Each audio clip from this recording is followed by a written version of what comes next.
Thank you, Madam Deputy Speaker. I'd just like to first start by congratulating my Liberal Democrat colleagues on fantastic maiden speeches, which have given me a lot to live up to. Whilst in the order of thanks, I did a cardinal sin at my election count. I reeled off my Oscars award-style speech reminding everyone who, over the last 30 years of my life, had played a part, and importantly forgot to acknowledge my agent, the worst thing any political candidate or MP could do, and I've not yet lived that one down. Whilst we're on the topic of thank yous and acknowledgements as well, I would like to thank the Tory predecessor, Andrew Jones, for his hard work as a valued constituency MP. Many people said that throughout the election campaign, and his work getting the bathing water status for the River Nid. Now, looking at my constituency, it might seem a little bit too obvious. There are two principal towns, Harrogate and Knaresborough. And Knaresborough doesn't like coming second, and for a good cause and reason too. It's an older town, an ancient market town with a fantastic castle and the Nid Gorge and the view over the River Nid. It's got a strong sense of community, and I encourage anyone who hasn't heard of the Knaresborough bed race to Google it after this. It's truly a unique event. And on Harrogate, an old, famous spa town.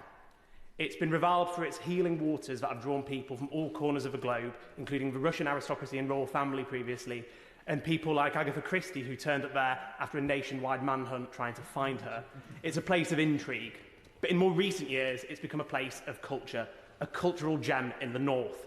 We've got the fantastic Harrogate International Festivals, which have a range of the calendar across the year, from literature to arts and everything in between. We've also got RHS Harlow Car, and we're a flower town where we've won lots of awards at both regional and international Bloom festivals.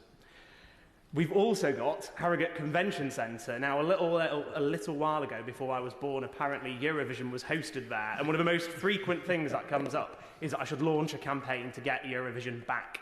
But that relies upon getting millions of pounds of investment into Harrogate Convention Centre, something I've been campaigning on already. And for a little-known fact, probably to people on the opposite benches, is that we will have something that almost rivals Eurovision March next year, when we have Lib Dem Spring Conference and Glee Club will be in town. As well as Harrogate and Knaresborough, we have a wide range of villages too. But what interests me is the people, and the people are what make our area so fantastic. It's that Yorkshire grit, determination and resilience that really makes our area shine. So I'll give you a few potted bits of pieces of history about some famous and some more infamous folk from my part of the world. We've got Mother Shipton, who was Knaresborough's answer to Nostradamus, made a bit of a pariah and cast into a cave and was called a witch. To this day is a fantastic and one of the biggest tourist attractions in the area. We also, on the more infamous part, play host to the childhood home of no friend of this place, Guy Fawkes. The less said about him, probably the better. Furthermore, we've got more modern and contemporary people too, like the Lionesses Rachel Daly and Ollie Alexander as well.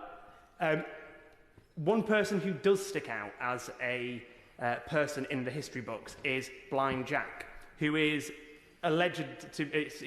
said to be the founder of modern road building, and he built kilometres upon kilometres or miles and miles of turnpikes back in years and centuries gone by. And rumour has it North Yorkshire Council might get round to repairing them sometime soon.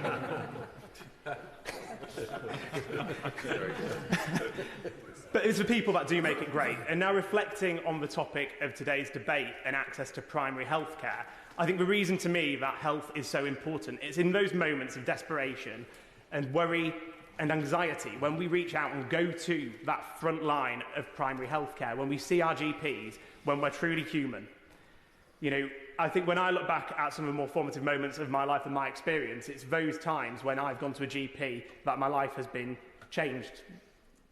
I think one of the things that to me has been quite pertinent about today, and given my maiden speech today, is we're in Breast Cancer Awareness Month. And there's been lots of fantastic bright pink outfits of people wearing pink to highlight that cause. The reason I got involved in politics was because the day before I started my master's degree in public health, my mum was diagnosed with breast cancer. Fortunately, she's recovered and fine now, and I've even made her a councillor in Wakefield for the Liberal Democrats.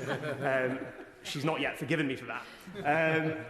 But the point is that when we were going through that experience, I dropped down and did my degree over 2 years to look after her and my little sister, who was just 5 at the time. And what we know is that getting access to health is most important in getting a good outcome. Fortunately, in our case, my mum was fine, but the complications of having gone through lots of surgery and chemotherapy still live with her today. And I know myself as someone who lives with a chronic condition, was earlier this year diagnosed with ulcerative colitis. Actually getting through that door to the GP can be the biggest barrier to getting a diagnosis and that treatment and support.